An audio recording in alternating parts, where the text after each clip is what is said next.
నకిలీ మద్యంపై YCP TDP మధ్య మాటల తూటాలు పేలుతున్నాయి. నియోజకవర్గానికి ఒక కల్తీ యూనిట్ ప్రారంభించారని వైసీపీ నేతలు విమర్శిస్తూ ఉంటే ఆ పార్టీ నాయకులే నకిలీ మద్యం దందా నడుపుతున్నారని టీడీపీ కౌంటర్ ఇస్తోంది. నకిలీ మద్యంలో ఎంతటి వారున్నా వదిలేదు లేదని, పారదర్శకంగా ఎంక్వైరీ చేస్తామని క్లారిటీ ఇచ్చారు ఎక్సైజ్ మంత్రి కొల్లు రవీంద్ర.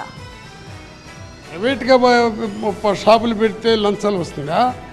గవర్నమెంట్ షాపులో లంచాలు వస్తుందా? ప్రైవేట్గా ఉండేవాళ్ళు లంచాలు ఇస్తారా?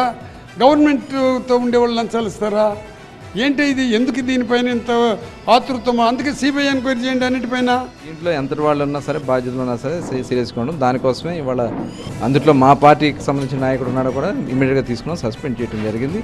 ఇలాగే ఎవరున్నా సరే, ఎవరికి దీంట్లో ఇన్వాల్వ్మెంట్ ఉన్నా సరే వదిలిపెట్టే సమస్య లేదు. దానికోసం ట్రాన్స్పరెంట్గా ఉండడం కోసం ప్రతి బాటిల్ కూడా ట్రాక్ చేసుకోవడానికి ఇవాళ మేము ఒక యాప్ కూడా క్రియేట్ చేసాం. ఆ యాప్ కూడా రేపు ఎల్లుండిలో దాన్ని కూడా ప్రజలకు అందుబాటులో తీసుకొస్తాం జరుగుతుంది. ఏ విధంగా నకిలీ బాటిల్ని తయారు చేసుకోగలిగారు, ఏ విధంగా నకిలీకి సంబంధించినటువంటి ఆ స్టిక్కర్లు ఏదైతే ఉన్నాయో వాటికి సంబంధించినటువంటి ఆ లేబుల్స్ని తయారు చేసుకోగలిగారు, ఏ విధంగా వాటికి సీళ్లు అసలు బాటిల్కి వేసినట్టుగానే సీళ్లు వేయగలిగారు అనేటువంటిది చూస్తే దీంట్లో ప్రభుత్వ పెద్దల పాత్ర స్పష్టంగా ఉంది అనేటువంటిది ప్రతి ఒక్కరికి అర్థమయ్యేటువంటి పరిస్థితి.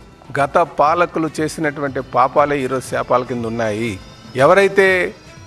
మేము వచ్చిన తర్వాత ఎవరైనప్పటికీ కూడా కొంతమంది తెలుగుదేశం వైపు వచ్చారు వైసీపీ ముసుగులో ఉండి, వారిని మేము ఎవరైనప్పటికీ కూడా ఖచ్చితంగా వాళ్ళ మీద తగు చర్యలు తీసుకుంటామని చెప్తున్నాం. తమిళనాడు నుంచి వచ్చిన ఒక కూలి పని చేసే వ్యక్తి, ఒక చిన్న వ్యాపారం చేసుకునేవాడు ఇంత నకిలీగా బాటలను తయారు చేయగలుగుతాడా?